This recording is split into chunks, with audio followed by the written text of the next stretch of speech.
ठीक है. So today we discuss about metal forming process. Okay. So for understanding this concept, metal forming, firstly we have to consider stress strain diagram. Okay. We have already something how discussed this point in the starting of metal cutting chapter. Okay. So we see this quickly again. I am drawing a stress strain diagram of a ductile material, mild steel. This is like that. This is like that. Okay. So this is the ultimate strength of that material, and this is the yield point of that material. Material is mild steel. Material is mild steel which is highly ductile. ये जो material है ये हमारे पास में mild steel है जो कि बहुत ही ज्यादा डक्टाइल होता है. Okay. So if we talk about metal forming process, so we have to focus towards this region. This is the region. This is the region which is a lie in between material yield strength and material ultimate strength. Okay. We are focusing towards that particular region which is a lie in between material yield point and material ultimate stress point. Because हमें यहां पर metal forming के लिए permanent deformation reason को देखना है.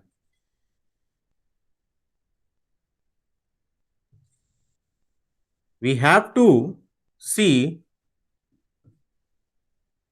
permanent deformation region for performing metal forming process.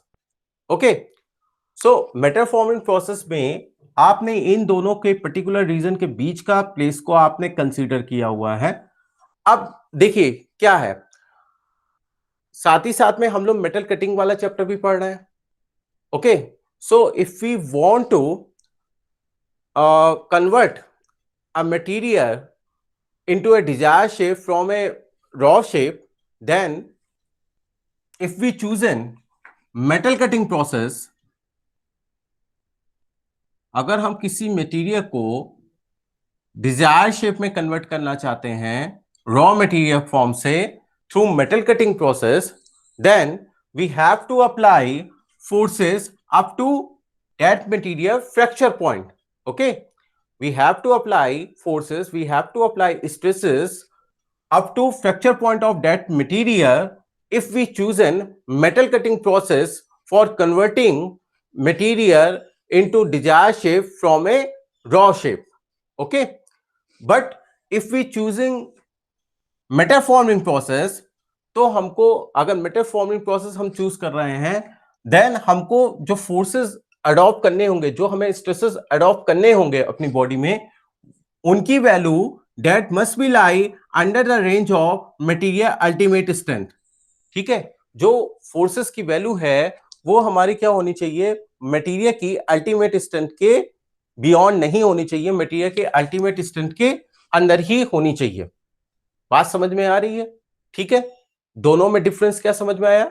Metal cutting process में आप जो फोर्सेस की वैल्यू को अडॉप्ट कर रहे हो वो कहां तक होती है, वो मटेरियल के फ्रैक्चर पॉइंट तक होती है. Because in metal cutting process we separate the material from its parent shape, है ना. We are converting material into desired shape through separation of material. ठीक है. But if we talk about metal forming process, then we convert this material from raw shape to desired shape without any type of cutting of material, without any type of separation of material. ठीक है, आप केवल क्या कर रहे हो, उसको एक शेप से दूसरे शेप में कन्वर्ट कर रहे हो, किसी तरह की कटिंग, किसी तरह के फ्रैक्चर के बिना। अब फ्रैक्चर ना हो मटेरियल में, तो उसके लिए आपको क्या करना पड़ेगा, जो मटेरियल में फोर्सेस, जो हमारे पास में स्ट्रेसेस ऑफर हो रहे हैं, वो हमारे मटेरियल के अल्टीमेट स्ट्रेस पॉइंट से ज्यादा नहीं होने चाहिए। तो अगर हम, आई थिंक यहां तक सबको समझ में आ गया होगा। ये हम लोग पहले भी मेटल कटिंग के स्टार्टिंग में भी मैंने इस चीज को डिस्कस किया था, मैंने एक क्विक रिवीजन आपको बता दिया। Now if we want to extend this region, ठीक है भाई, कोई भी मेटल फॉर्मिंग प्रोसेस में कितना स्मूथली आप उसको एक शेप से दूसरे शेप में कन्वर्ट कर रहे हो, ठीक है, in how much smooth manner we can convert a material into desired shape through metal forming process, that is depend upon only on this particular region. Okay, that is depend upon this particular region width. ये इस reason की with जितनी ज्यादा होगी, उतना ही material हमारा क्या होगा, स्मूथली रॉ मटेरियल शेप से डिजायर शेप में कन्वर्ट हो पाएगा। यहां तक आई थिंक आप लोग को समझ में आ रहा होगा कि अगर हम किसी भी प्रोसेस की बात करें, if we talk about okay this is a process, this is the thing, by if we adopt metal forming process to convert raw material into desired shape very smooth manner, that means this particular material having a wide range in between materials yield point and materials ultimate stress point। ठीक है, जो particular जो material forming के लिए favourable condition होगी, वो क्या होगी कि अगर मटेरियल की यील्ड स्ट्रेस पॉइंट और अल्टीमेट स्ट्रेस पॉइंट के बीच का जो स्पेस है वो काफी ज्यादा ब्रॉड है। अब आप ये कहोगे कि ये स्पेस हम किस तरीके से ब्रॉड कर सकते हैं, ठीक है, ये कितना ज्यादा ब्रॉड हो सकता है और किस तरीके से हम इस स्पेस को बढ़ा सकते हैं। ठीक है भाई, ये जितना ज्यादा होगा उतना ही आपका क्या होगा, परमानेंट डिफॉर्मेशन रीजन होगा, और आप स्ट्रेसेस जो ऑफर कर रहे हो वो अल्टीमेट स्ट्रेस पॉइंट के बियॉन्ड नहीं होने चाहिए, क्योंकि अल्टीमेट स्ट्रेस पॉइंट के बियॉन्ड अगर स्ट्रेसेस ऑफर हो गए तो हमारा क्या होगा, मटेरियल में फ्रैक्चर हो जाएगा, और जो कि फ्रैक्चर हमें नहीं करना है in metal forming process. Okay, so हमारे पास में कुछ टेक्निक्स हैं जिसके थ्रू हम क्या कर सकते हैं, इस स्पेस को बढ़ा सकते हैं, इस स्पेस की चौड़ाई को, इस स्पेस की विड्थ को। ठीक है, we can increase within between material yield point and material ultimate stress point. तो वो कौन कौन से वे हैं उसके बारे में हम लोग डिस्कस करते हैं, लेकिन इस डिस्कशन को आगे बढ़ाने से पहले they are two very important points which we should kept in our mind. The first point is cold working, and second point is hot working. Okay, so ये आपने फर्स्ट ईयर में पढ़ा होगा, what is cold working operation and what is hot working operation. We can classify this metal forming process by these two terms. Okay, we can convert any material into a desired shape through metal forming process by cold working or by hot working. हम दोनों तरीके से metal forming process के through किसी material को Dzire shape में convert कर सकते हैं। ठीक है, अब बात ये आती है कि ये कोल्ड वर्किंग है क्या और ये हॉट वर्किंग है क्या, जिसके थ्रू आप मेटल फॉर्मिंग प्रोसेस में एक शेप से दूसरे शेप में कन्वर्ट कर देते हैं। तो आपने फर्स्ट ईयर में इस चीज को पढ़ रखा है वर्कशॉप में कि अगर हम किसी भी मेटल फॉर्मिंग प्रोसेस में एक शेप से दूसरे शेप में कन्वर्ट कर रहे हैं और टेम्परेचर को उस पर्टिकुलर मटेरियल के रिक्रिस्टलाइजेशन टेम्परेचर के नीचे रख रहे हैं। ठीक है, सपोज मान लीजिए कोई हमारे पास में मटेरियल है जिसका मेल्टिंग पॉइंट 1000 डिग्री सेंटीग्रेड है।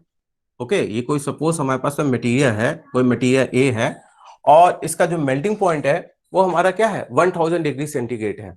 ठीक है, अब हम ये चाहते हैं कि सपोज मान लीजिए ये कुछ उसकी जो स्ट्रिप है ये कुछ इस शेप की है। Okay, like that.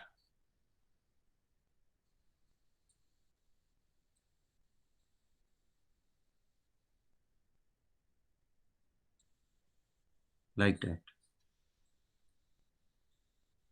Okay, this is the strip. This is thickness. ये जो है इसकी थिकनेस है इस प्लेट की.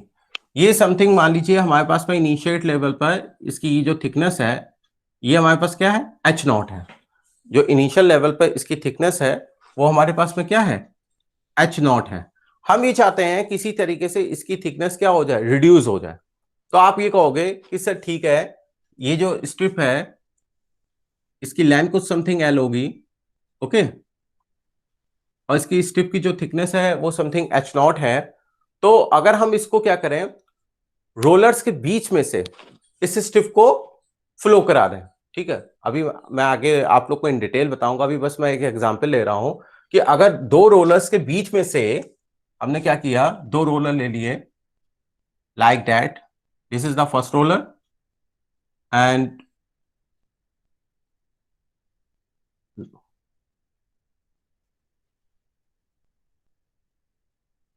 Like that. ओके, तो इस तरीके से हमने क्या किया, इस स्ट्रिप को दो रोलर्स के बीच में से यहां से पास करा दिया. तो आप देखोगे यहां पर अगर हमारे पास में ये जो थिकनेस है ये कुछ H0 थी और यहां पर जो हमें आउटपुट पे जो थिकनेस मिल रही है we are getting this thickness something amount H1. Okay, so if we compare these two thickness before deformation of this metal plate thickness and after deformation of this metal plate thickness, so if we comparing then we can see that here H0 is greater than H1. That means thickness of this plate before deformation is greater than in compared to thickness of this plate after deformation. Okay, and this is our motto. We want to reduce thickness of this plate through this rolling operation. By passing this plate in between these two rollers, we can reduce the thickness of this particular plate. तो आपने ये भी एक metal forming operation है. क्या इसमें किसी तरह का आपने मटेरियल को कट किया? नहीं किया. मटेरियल का जो वॉल्यूम है वो आपका क्या रहेगा, कांस्टेंट रहेगा. भाई यहां पर क्या हो रहा है, जितना थिकनेस में रिडक्शन हो रहा है उतना ही क्या होगा, इस प्लेट की लेंथ बढ़ जाएगी. बट किसी तरह का कोई भी मटेरियल हमारा क्या है, वो कट नहीं हुआ है यहां पर. ठीक है, तो दैट मीन्स क्या हुआ यहां पर कि मटेरियल में किसी तरह का हमारा सेपरेशन नहीं हुआ है. हम क्या कर रहे हैं, बस इस प्लेट की थिकनेस को रिड्यूस कर रहे हैं थ्रू रोलिंग ऑपरेशन. तो अब ये तो हमारा मेटल फॉर्मिंग का ही एक एग्जांपल हो गया, रोलिंग ऑपरेशन. अब इसमें देखिए जो हम लोग डिस्कस कर रहे थे, we can supply this metal plate in between these two rollers through cold working operation और थ्रू हॉट वर्किंग ऑपरेशन. यानी ये जो रोलिंग ऑपरेशन हो रहा है ये दो तरह का हो सकता है मेटल फॉर्मिंग में. या तो ये कोल्ड वर्किंग ऑपरेशन हो सकता है और या फिर ये क्या हो सकता है, हॉट वर्किंग ऑपरेशन हो सकता है. अब आप कहोगे सर ये कैसे कर रहे हैं, एक ही रोलिंग ऑपरेशन है और कब ये कोल्ड वर्किंग रोलिंग ऑपरेशन होगा, कब ये हॉट वर्किंग ऑपरेशन होगा. अगर आप सपोज इस ये जो मेटल प्लेट है इसकी मेल्टिंग पॉइंट जो है ये 1000 डिग्री सेंटीग्रेड है और हमको पता है जो रीक्रिस्टलाइजेशन टेम्परेचर होता है, जो रीक्रिस्टलाइजेशन टेम्परेचर होता है वो approximate 1/3 of melting point temperature से लेस होता है. ठीक है, तो रीक्रिस्टलाइजेशन टेम्परेचर जो होता है that is approximate 1/3 of its melting point. ठीक है, 1/3 जो होता है इसके मेल्टिंग पॉइंट से इसका टेम्परेचर क्या होता है, रीक्रिस्टलाइजेशन टेम्परेचर का लेस होता है.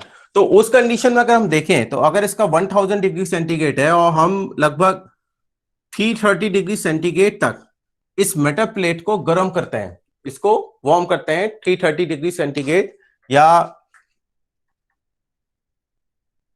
आप इसको 333 डिग्री सेंटीग्रेड के क्लोज.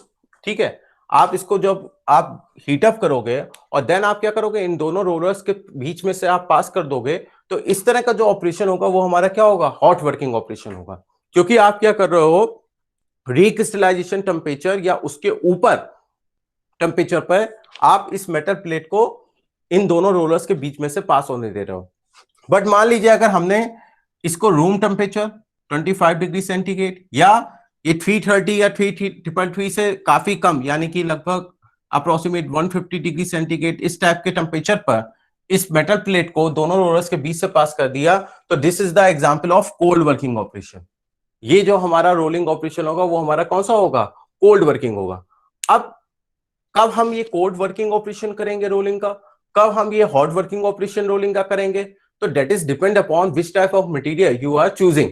ठीक है, ये डिपेंड करेगा कि आप किस तरह का मटेरियल चूज कर रहे हैं।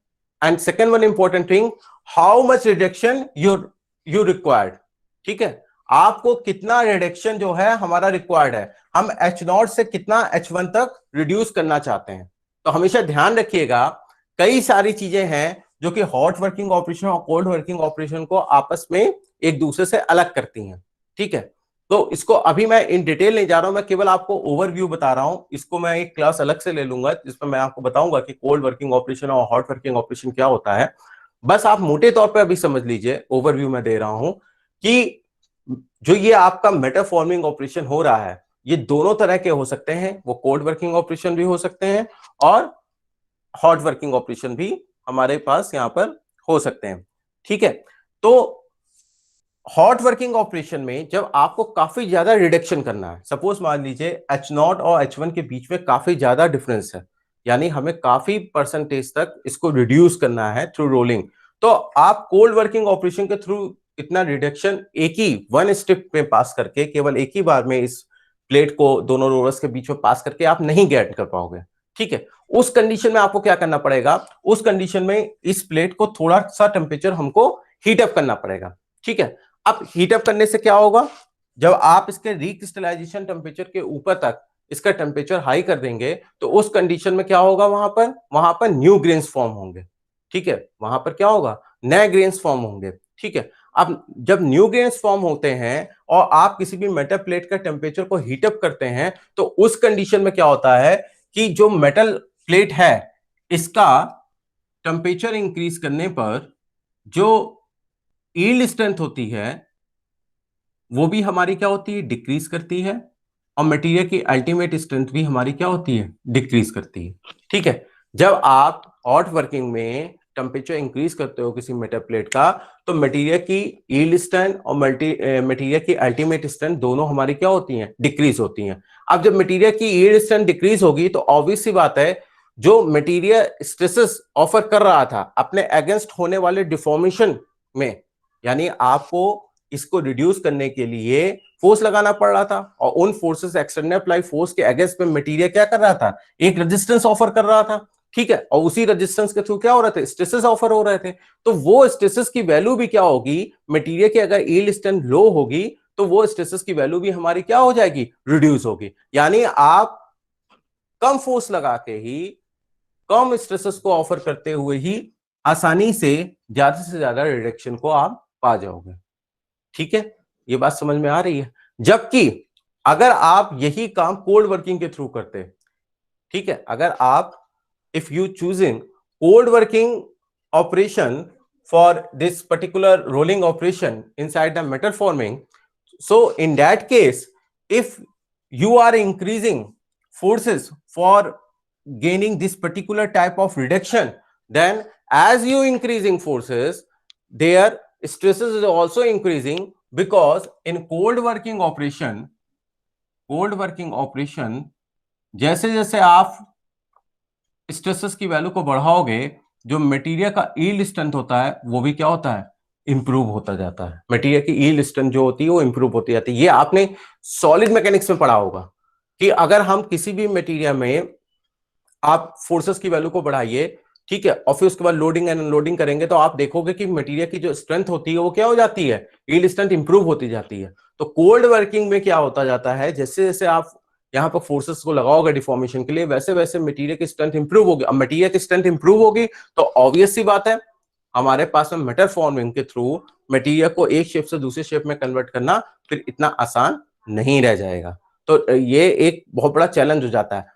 But surface finish point of view से अगर आप कोल्ड वर्किंग और हॉट वर्किंग ऑपरेशन को कंपेयर कर रहे हो, अब यहां से तो आपको समझ में आएगा सर फिर तो हॉट वर्किंग हम करते हैं, हॉट वर्किंग में तो हमारा क्या हो रहा है, कम फोर्स लगा के ही हमें बड़ी आसानी से रिडक्शन मिल रहा है in compare to cold working. Cold working में तो फोर्स लगाएंगे, मटेरियल की स्ट्रेंथ भी इंप्रूव होती जाएगी, और जो है हमारे लिए बड़ी डिफिकल्टी हो जाएगी। तो हम हमेशा क्या करें, हॉट वर्किंग ऑपरेशन यूज करें। तो देखिए ये बात सही है कि स्ट्रेसेस की वैल्यू क्या होती है, ज्यादा बढ़ती जाती है कोल्ड वर्किंग में in compare to hot working. But दूसरी चीज क्या है यहाँ पर कि कोल्ड वर्किंग में जो आपको सरफेस फिनिश मिलती है वो ज्यादा मिलती है in compare to hot working.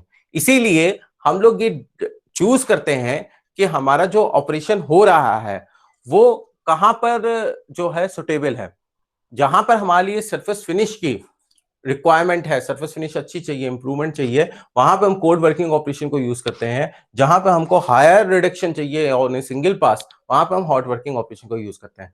वैसे जनरली मेजॉरिटी ऑफ जो मेटाफॉर्मिंग ऑपरेशंस होते हैं वो हमारे हॉट वर्किंग के होते हैं, ठीक है, जनरल मैनर में।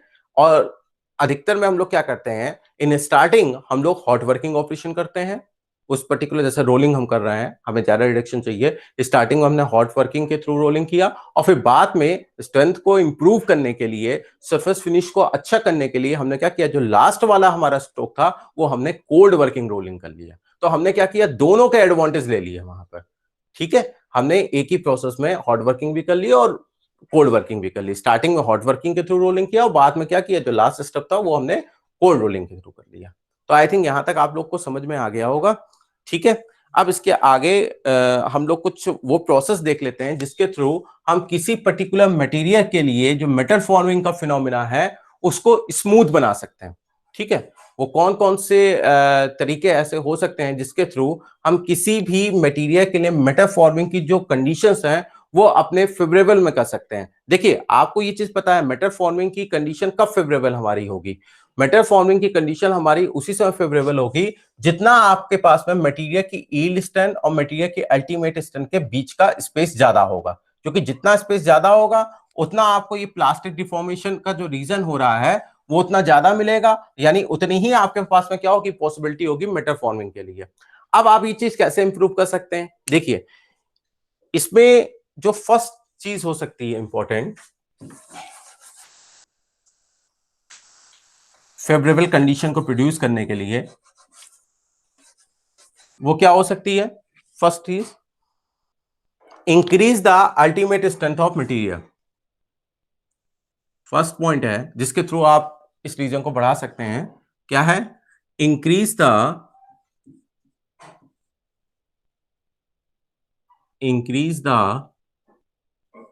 Ultimate strength of material. Okay, ये तो increase the ultimate strength of material अगर आप बढ़ा रहे हैं।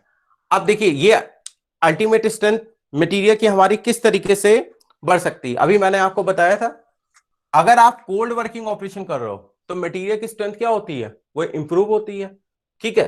तो आप अगर कोल्ड वर्किंग ऑपरेशन कर रहे हो तो मटेरियल की अल्टीमेट स्ट्रेंथ, ये वाला जो पॉइंट होगा ये भी क्या होगा, इंप्रूव होगा। लेकिन ये देखिए एक लिमिट तक ही इस चीज को हम यूज कर सकते हैं, एक लिमिट तक ही ये हमारे मेटल फॉर्मिंग की कंडीशन के लिए सुटेबल हो सकता है। ऐसा मैं क्यों कह रहा हूं, देखिए ध्यान से समझिएगा, ठीक है। हमने ये मान लिया कि कोल्ड वर्किंग ऑपरेशन आप कर रहे हो तो मटेरियल की अल्टीमेट स्ट्रेंथ इंप्रूव होगी, ठीक है, मटेरियल और ज्यादा स्ट्रांग होता जाएगा क्योंकि स्ट्रेन हार्डनिंग का फिनोमिना जो होता है वो बड़ी डिफिकल्टी से फिर होता है वहां पर, ये आपने सॉलिड मैकेनिक्स में पढ़ा हुआ है, ठीक है। बट प्रॉब्लम क्या होगी कि जैसे जैसे आपकी कोल्ड वर्किंग ऑपरेशन आप कर रहे हो, यानी कि रिक्रिस्टलाइजेशन टेम्परेचर के बिलो आपने क्या किया है, अपना मेटल फॉर्मिंग ऑपरेशन आप कर रहे हो, तो उस कंडीशन में क्या होगा कि अल्टीमेट स्ट्रेंथ तो इंप्रूव हो रही है, तो ये वैल्यू तो आपकी ऊपर जाएगी ही जाएगी, बट उसके साथ में क्या होगा, मटेरियल की जो यील्ड स्ट्रेंथ होगी वो भी क्या होगी, ऊपर बढ़ेगी। तो आपको तो दोनों के बीच का गैप चाहिए, एक वैल्यू बढ़ी, ठीक है, और उसी के साथ में पीछे वाली वैल्यू भी बढ़ गई, तो गैप तो उतना ही बना रहा ना। बात समझ में आ रही कि नहीं, कि आप क्या कर रहे हो, मटेरियल के अल्टीमेट स्ट्रेंथ को बढ़ा रहे हो, ठीक है, as we performing cold working operation on this particular material. Okay, if we suppose we take an example that if we performing cold working rolling operation on this particular metal plate, then in that case as we performing this cold working operation, this particular material ultimate strength is increasing, but as well as this material ultimate strength is increasing, before this material yield strength is also increasing, so दोनों के बीच का जो gap होगा वो तो आपका उतना ही बना रहा, ठीक है। तो ये जो है बड़े ही लिमिटेड मैनर में यूज हो सकता है किसी भी प्रोसेस के लिए किसी भी प्रोसेस की जो मेटल फॉर्मिंग की कंडीशन को फेवरेबल करने के लिए, क्योंकि आपकी कोल्ड वर्किंग ऑपरेशन में मटेरियल की अल्टीमेट स्ट्रेंथ के साथ में यील्ड स्ट्रेंथ भी बढ़ेगी, जिससे कि दोनों का गैप तो हमारा क्या होगा, वो मेंटेन रहेगा। समथिंग हाउ, जैसे मैंने आपको बताया था कि हम क्या करते हैं कि दोनों ऑपरेशन का कॉम्बिनेशन यूज करते हैं, कि सपोज स्टार्टिंग में हमने क्या किया, हॉट वर्किंग रोलिंग कर लिया, और फिर थोड़ा सा इंप्रूवमेंट करने के लिए मटेरियल की स्ट्रेंथ में हमने क्या कर दिया, कोल्ड वर्किंग ऑपरेशन कर लिया। तो वहां तक तो चल जाएगा, लेकिन आप ये सोचो कि हम इसी के थ्रू इस रीजन को बढ़ा देंगे और आसानी से हमारा मेटल फॉर्मिंग हो जाएगा, वो पॉसिबल नहीं हो पाएगा। तो ये जो फर्स्ट मेथड था कि कोल्ड वर्किंग ऑपरेशन के थ्रू हम क्या करें, increase the ultimate strength of material करें, ठीक है, थ्रू कोल्ड वर्किंग ऑपरेशन। इसमें लिख लीजिएगा, this is through cold working, cold working, ठीक है। तो ये जो है ये हमारा लिमिटेड ही यूज हो सकता है, क्योंकि इसका ड्रॉबैक क्या है कि अल्टीमेट स्ट्रेंथ को तो आप बढ़ाओगे और बट यील्ड स्ट्रेंथ भी बढ़ जाती है। ये प्रोसेस आपका इफेक्टिव तब हो जाता कि सपोज यील्ड वाला हमारा फिक्स रहता पॉइंट और अल्टीमेट ही केवल बढ़ता। या ये भी हो सकता था कि ठीक है, यील्ड को भी बढ़ने दे रहे, लेकिन यील्ड में होने वाला जो इंक्रीमेंट है वो कम हो इन कंपेयर टू अल्टीमेट, तो भी दोनों के बीच का स्पेस क्या होता, वो बढ़ता है ना। लेकिन ऐसा हो नहीं पाता है, तो इसलिए इसको क्या करते हैं, लिमिटेड ही यूज करते हैं। सेकेंड तरीका क्या हो सकता है, reduction the yield strength of material. Second one तरीका क्या हो सकता है, सेकेंड वन वे जो है, that is reduction the reduction yield strength of material. Okay, first में आप क्या कर रहे थे, अल्टीमेट स्ट्रेंथ को बढ़ा रहे थे। सेकेंड में आप क्या कर रहे हैं, मटेरियल की जो यील्ड स्ट्रेंथ है उसको आप क्या कर रहे हो, उसको आप रिड्यूस कर रहे हो, ठीक है। अब ये कैसे रिड्यूस होगी, अभी मैंने आपको बताया था कि किसी भी मटेरियल में अगर आप टेम्परेचर को इंक्रीज करते हो तो मटेरियल की यील्ड स्ट्रेंथ क्या होती है, वो रिड्यूस करती है। यही कॉन्सेप्ट आपका हॉट वर्किंग में आ रहा था, ठीक है। तो यहां पर भी क्या होता है कि आप अगर किसी भी बॉडी का, किसी भी मटेरियल का आप टेम्परेचर जैसे ही इंक्रीज करोगे तो मटेरियल की जो यील्ड स्ट्रेंथ होगी वो लो होगी, यानी कि ये वाला पॉइंट है, ये आपका क्या होगा, ये लेफ्ट हैंड साइड में शिफ्ट करेगा, इसकी वैल्यू क्या होगी, वो कम हो जाएगी। अब ये वैल्यू कम होगी, ठीक है, तो आप कहोगे कि हाँ सर, अल्टीमेट वाला तो यहीं पर फिक्स रहा और ये अल्टीमेट, ये जो यील्ड वाला है ये इधर की साइड में शिफ्ट हो गया, तो ये दोनों के बीच का स्पेस क्या हो गया, बढ़ गया। तो ये तो स्पेस बढ़ेगा तो हमारे मेटल फॉर्मिंग के लिए फेवरेबल कंडीशन हो गया, बट ऐसा नहीं है। देखिए, जिस तरीके से फर्स्ट वाले तरीके में हो रहा था कि आप कोल्ड वर्किंग ऑपरेशन कर रहे थे तो अल्टीमेट स्ट्रेस पॉइंट इंप्रूव हो रहा था, बट साथ ही साथ में आपका क्या हो रहा था, यील्ड पॉइंट भी बढ़ रहा था। वही चीज यहां पर होगी, जस्ट रिवर्स। आप जब टेम्परेचर को इंक्रीज करोगे तो जो यील्ड पॉइंट है मटेरियल का वो डाउन तो होगा, बट साथ ही साथ में क्या होगा, मटेरियल का अल्टीमेट पॉइंट भी आपका क्या होगा, वो भी डाउन होगा, अल्टीमेट स्ट्रेस पॉइंट भी डाउन होगा। लेकिन फिर भी ये जो सेकंड वाला तरीका है वो ज्यादा इफेक्टिव है। अब आप कहोगे सर ये कैसे कह रहे हैं आप, जब दोनों ही पॉइंट आपके इधर पीछे की साइड खिसक रहे हैं तो स्पेस तो दोनों में कांस्टेंट ही बना रहा है ना मेटल फॉर्मिंग के लिए। नहीं, देखिए, अगर आप फर्स्ट वाले के कंपेयर को सेकंड वाले मेथड से आप कंपेयर करेंगे, यानी टेम्परेचर को इंक्रीज कर रहे हैं, ठीक है, तो उस कंडीशन में क्या होता है कि जो ये यील्ड पॉइंट में रिडक्शन होता है ये हायर होता है, ठीक है। यील्ड पॉइंट में मटेरियल के जो रिडक्शन हो रहा है वो हायर है in compare to, in compare reduction in ultimate strength, ठीक है, रिडक्शन इन अल्टीमेट स्ट्रेंथ।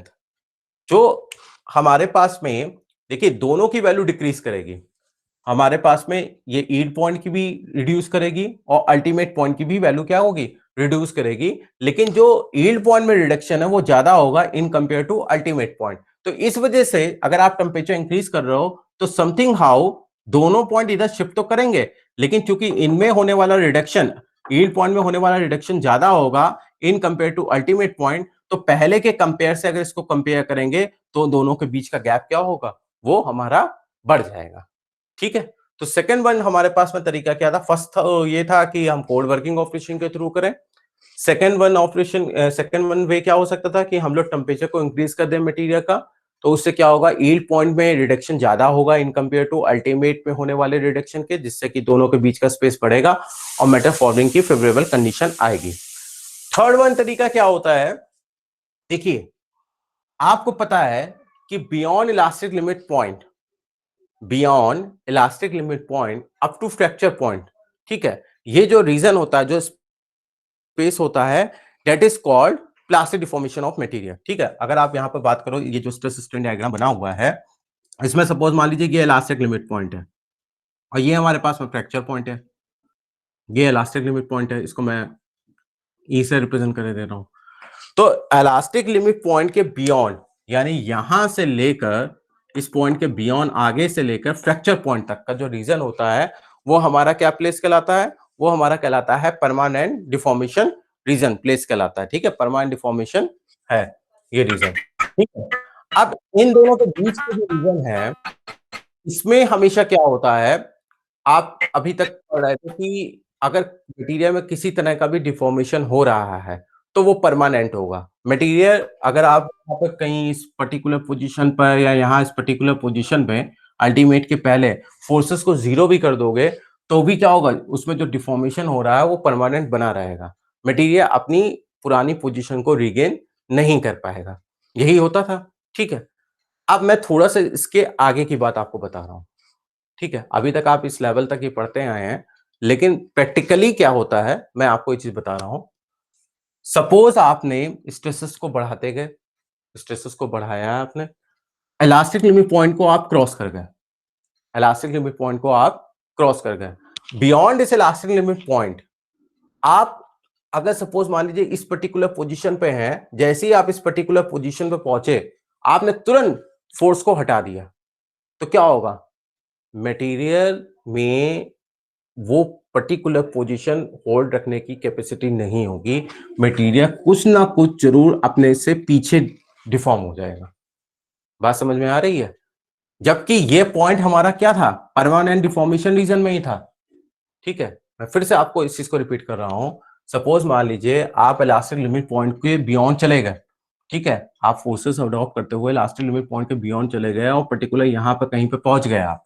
ठीक है, तो इस पर्टिकुलर पोजीशन पे बने रहने के लिए जो फोर्सेस हैं उनको थोड़ी देर तक आपको इस पर्टिकुलर बॉडी पर मेंटेन रखना पड़ेगा, समथिंग हाउ टाइम तक, तभी मटेरियल क्या होगा, प्लास्टिक डिफॉर्मेशन रीजन में भी अपने अंदर के इलास्टिसिटी के नेचर को छोड़ पाएगा।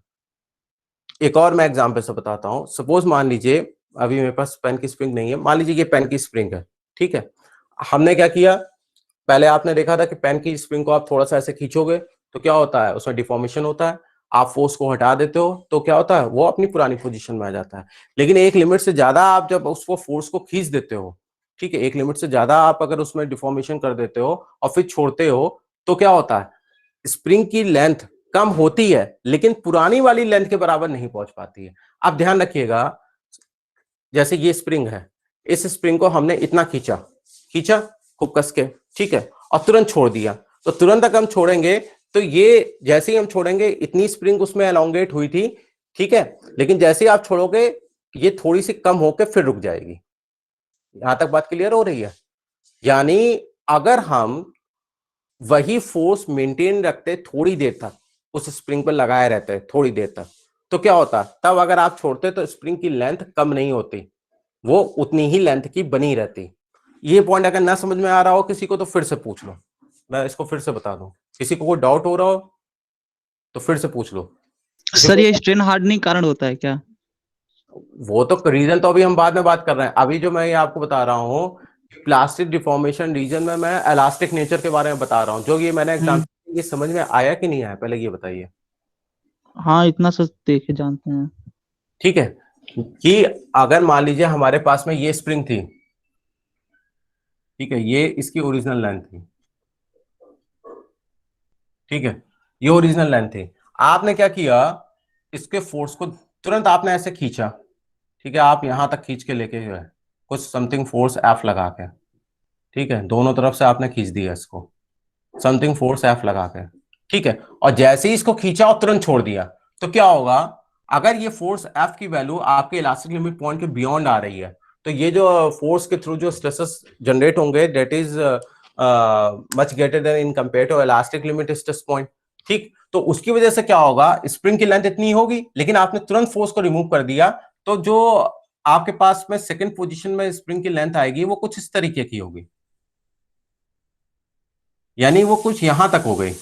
इतना हमारा लेंथ क्या हो गया, वो इसमें क्या हो गया, इंक्रीज हो गया।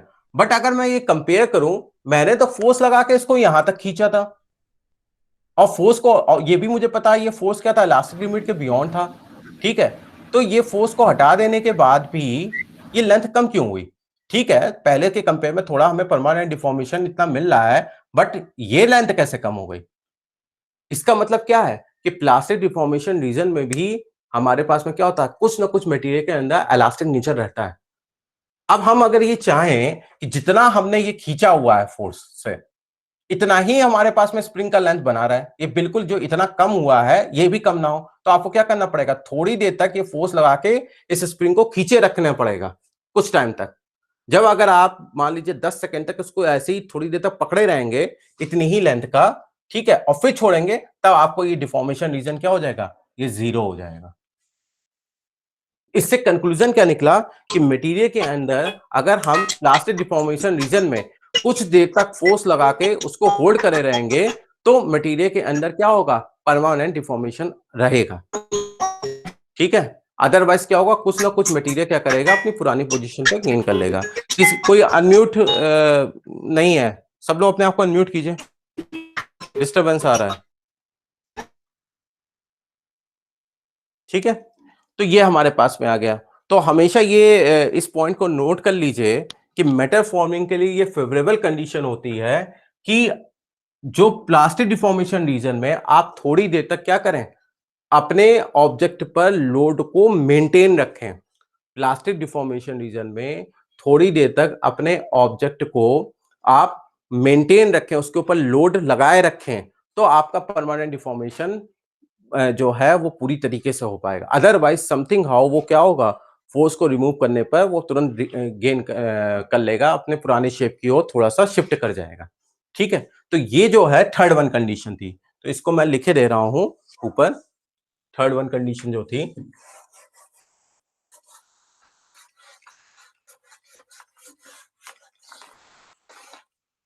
थर्ड वन कंडीशन है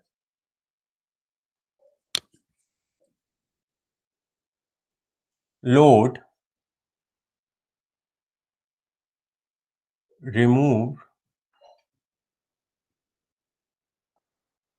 slowly in plastic deformation region, plastic deformation region। ठीक है, अब आप ये कह रहे थे कि ये जो फिनोमिना हो रही है वो स्ट्रेन हार्डिंग की वजह से हो रही है। देखिए, स्ट्रेन हार्डिंग और ये जो मैं कॉन्सेप्ट बता रहा हूं ये दोनों डिफरेंट है।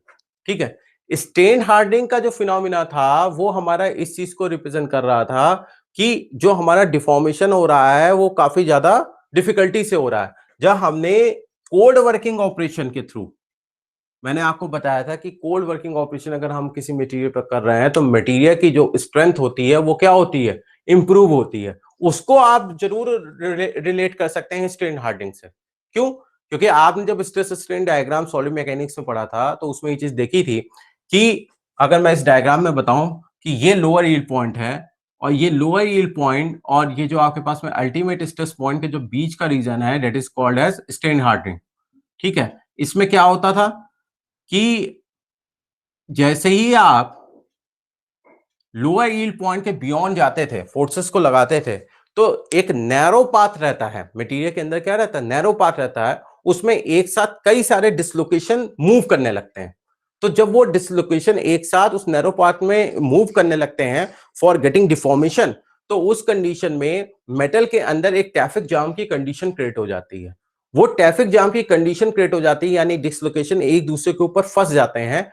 अब आपको अगर डिफॉर्मेशन करना है यानी डिसलोकेशन को मूव कराना है जो कि आपस में फंस चुके हैं, तो आपको क्या करना पड़ेगा, और भी ज्यादा एक्सटर्नल अप्लाई फोर्स लगाना पड़ेगा, क्योंकि मटेरियल अपने अंदर से बहुत ज्यादा स्ट्रेसेस को ऑफर कर रहा है अगेंस्ट द डिफॉर्मेशन।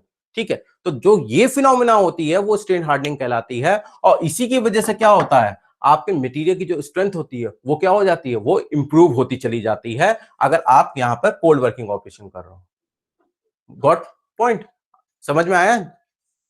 क्लियर हो रही बात? बट ये फिनोमिना है लोड रिमूव सोलिन प्लास्टिक डिफॉर्मेशन रीजन, ये थोड़ा सा अलग चीज है। इसमें क्या होता है, मटेरियल के अंदर एक स्प्रिंग नेचर रहता है।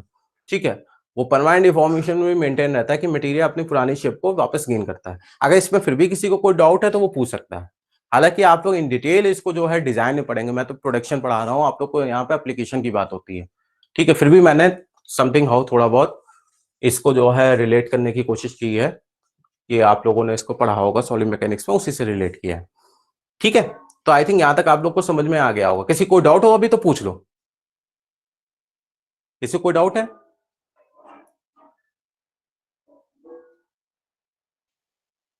चलिए फिर आगे देखते हैं।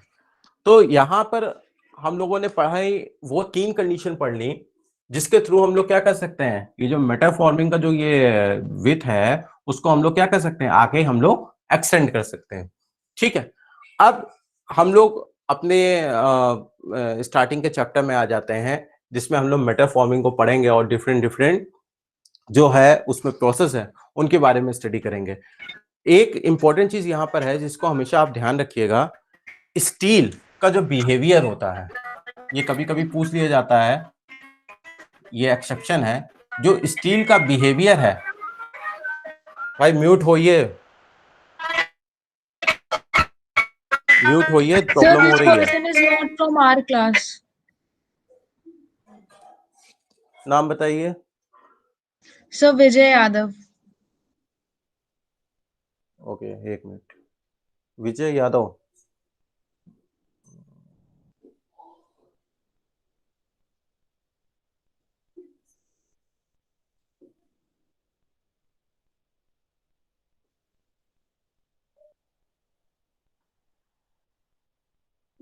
ओके।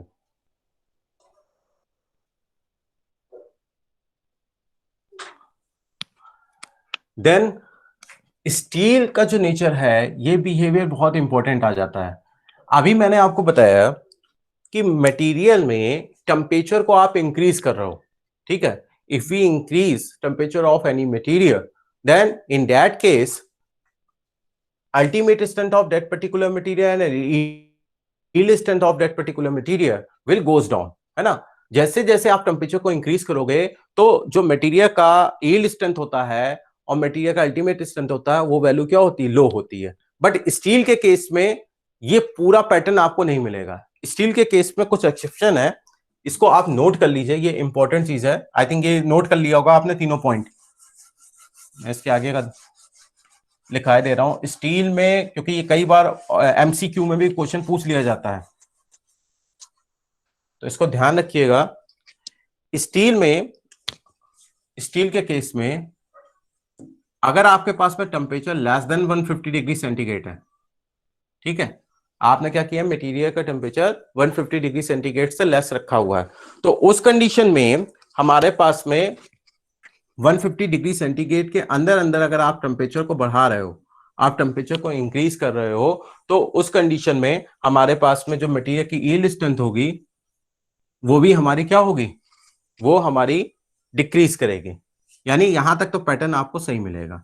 फर्स्ट कंडीशन है कि अगर स्टील के केस में आप 150 डिग्री सेंटीग्रेड के अंदर टेम्परेचर की वैल्यू को आप क्या कर रहे हो, इंक्रीज कर रहे हो, तो मटेरियल की यील्ड स्ट्रेंथ क्या होगी, वो रिड्यूस होगी। ये हमारी प्रेडिक्शन के अकॉर्डिंग है कि हम टेम्परेचर बढ़ाते हैं तो मटेरियल की यील्ड स्ट्रेंथ क्या होगी, वो हमारी क्या होती है, रिड्यूस करती है। सेकेंड कंडीशन इसमें क्या है कि अगर आपने जो टेम्परेचर का रेंज है वो लिया है 150 degree centigrade to 350 degree centigrade,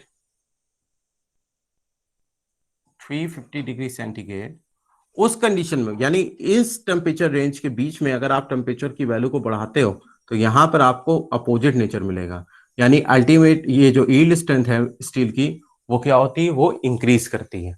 ठीक है, यहां पे देखिए उल्टा नेचर मिल गया। तो कभी कभी यहीं से क्वेश्चन उठा लिया जाता है कि if we increasing temperature in between 150 degree centigrade to 350 degree centigrade of steel alloy, then what effect will lie on the yield strength of that particular material? yield strength of material का steel का जो है उस पर क्या effect पड़ेगा? अब आप कहोगे कि सर ने तो ये बताया था कि हाँ भाई टेम्परेचर इंक्रीज करते हैं तो उस कंडीशन में क्या होगा, ये हमारा मटेरियल का यील्ड स्ट्रेंथ जो है वो लो हो जाना चाहिए। तो आप क्या करोगे, वो मटेरियल का यील्ड स्ट्रेंथ लो पर आप जो है टिक लगा दोगे, तो वो गड़बड़ हो जाएगा आपका। क्यों? क्योंकि स्टील में एक्सेप्शन रहता है कि 150 से 350 डिग्री सेंटीग्रेड के बीच में टेम्परेचर को इंक्रीज करने पर मटेरियल की जो यील्ड स्ट्रेंथ होती है वो भी क्या होती है, वो इंप्रूव होती है, यानी वो इंक्रीज करती है। फिर इसके बाद जो नेक्स्ट जो रीजन है, यानी कि अगर आप बियॉन्ड 350 डिग्री सेंटीग्रेड के 350 डिग्री सेंटीग्रेड टू यहां पर आप टेम्परेचर लेके जाते हो 750 डिग्री सेंटीग्रेड तक, 750 डिग्री सेंटीग्रेड तक लेके जाते हो, इसको मैं आगे यहां लेके दे रहा हूं, ठीक है। तो उस कंडीशन में टेम्परेचर को इंक्रीज करने पर आपके पास में जो ये यील्ड स्ट्रेंथ होती है वो इसकी क्या हो जाती है, लो हो जाती है, यानी फिर से आपको वही पैटर्न मिलने लगता है जो कि हमारे पास में ट्रेडिशनल है, ठीक है। इसी प्रकार से आप अगर इसके आगे और बढ़ाओगे, यानी टेम्परेचर, फोर्थ कंडीशन है टेम्परेचर 750 से अगर आप हाई कर रहे हो अप टू 850 डिग्री सेंटीग्रेड तक, 850 degree centigrade temperature increase, then yield strength of material is also increasing, ठीक है। तो ये हमारे पास में आ जाएगा। और फिर टेम्परेचर की वैल्यू 850 के बियॉन्ड अगर हम लोग बढ़ा रहे हैं, ठीक है, 850 से बियॉन्ड अगर लेके जा रहे हैं टेम्परेचर की वैल्यू, वहां पे करने पर फिर से हमें अपोजिट नेचर मिलता है कि मटेरियल की जो यील्ड स्ट्रेंथ होती है वो क्या होती है, लो होने लगती है। तो इसको नोट कर लीजिएगा कि कहीं पर जो है इस तरह से अगर पूछा जाए तो आप बता पाओ।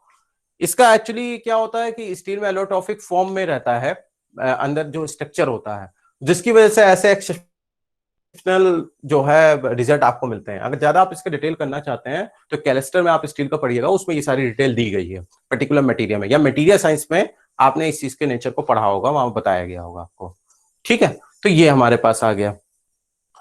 अब इसके आगे हम लोग का आएगा चैप्टर मेटाफॉर्मिंग, उसमें हम लोग one by one different different operations को कंसीडर करेंगे, ठीक है। तो हेडिंग डाल लीजिएगा मेटल फॉर्मिंग। ये तो मैंने केवल ओवरव्यू बताया आपको कि कौन कौन से प्रोसेस इसमें हो सकते हैं और क्या रोल रहेगा। तो मेटल फॉर्मिंग में हम लोग जो डिफरेंट डिफरेंट ऑपरेशंस पढ़ेंगे वो कौन कौन से होंगे। फर्स्ट वन हमारे पास है रोलिंग, ठीक है। सबसे पहले हम लोग रोलिंग के बारे में स्टडी करेंगे, जिसको अभी हम लोगों ने एक एग्जाम्पल से भी डिस्कस किया। इसके बाद हम लोग पढ़ेंगे drawing, wire drawing, tube drawing, ठीक है, डिफरेंट डिफरेंट प्रोसेस हैं। एक्सट्रूशन, फोर्जिंग, ठीक।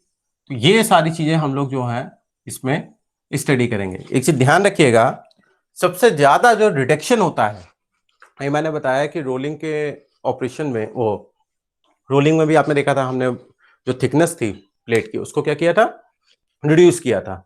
इसी तरीके से आप अगर वायर ड्राइंग कर रहे हो तो उसमें भी क्या होगा, एक बार होगा, उस बार को आप क्या करो, टेंसाइल लोडिंग के थ्रू, टेंसाइल आप जब उससे फोर्स लगाओगे तो एरिया ऑफ क्रॉस सेक्शन उसका रिड्यूस होता जाएगा और लेंथ में एलोंगेशन होगा, यानी क्रॉस सेक्शन एरिया को आप रिड्यूस करते हो। उसी तरीके से एक्सट्रूशन में भी होता है, जो आपकी टूथपेस्ट की ट्यूब्स होती हैं, कोलैप्सिबल ट्यूब्स होती हैं, वो हमारे एक्सट्रूशन प्रोसेस से होती हैं। तो सबसे ज्यादा जो रिडक्शन होता है वो हमारा एक्सट्रूशन प्रोसेस में होता है मेटल फॉर्मिंग में, ठीक है। सबसे ज्यादा हायर रिडक्शन, ठीक है, हायर क्या, highest reduction among these all metal forming process किसमें होगा, एक्सट्रूशन में होगा। तो ये भी कभी कभी पूछ लिया जाता है, तो हमेशा ध्यान रखिएगा कि हाईएस्ट रिडक्शन जो होता है हमारा मेटल फॉर्मिंग में वो किसमें होता है, वो हमारा एक्सट्रूशन प्रोसेस में होता है, ठीक है।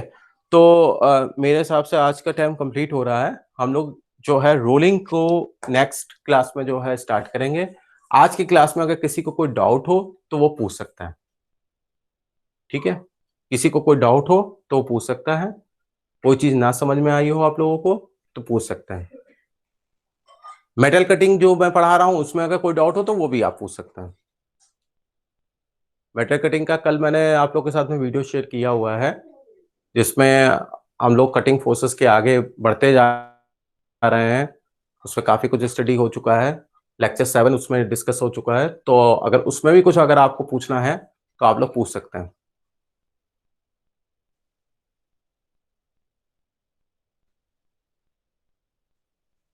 किसी को कोई नहीं पूछना है?